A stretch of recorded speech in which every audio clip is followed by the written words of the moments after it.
After weeks of stay-at-home orders, hundreds flocked to the reopened beaches in Jacksonville, Florida.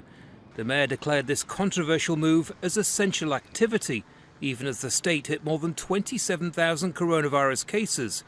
It's what authorities call a pathway back to normal life.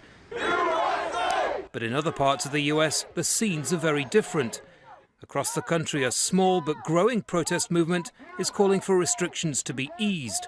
From Utah to Wisconsin, in both Republican and Democratic-led states, people are taking to the streets urging a return to normal life.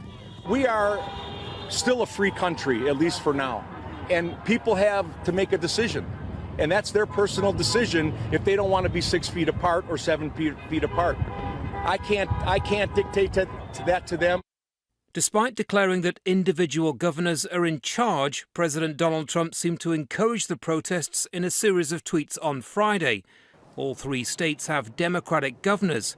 His tacit support is seen as deeply political in a time of crisis. I notice there are a lot of protests out there, and I just think that some of the governors have gotten carried away. You know, you have a lot of people that don't have to be told to do what they're doing. They've been really doing everything we've asked them.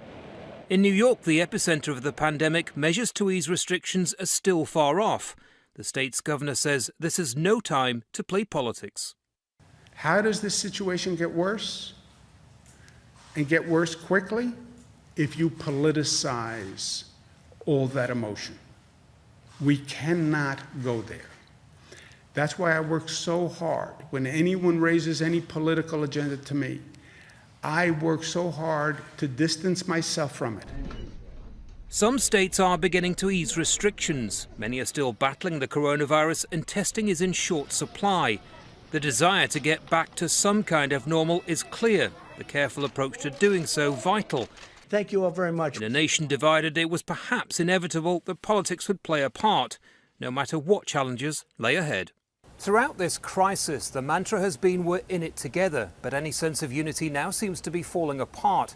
Conservatives believe the cure is worse than the disease. Others that there needs to be a more science-based approach. The fact remains many states are yet to peak in their coronavirus cases.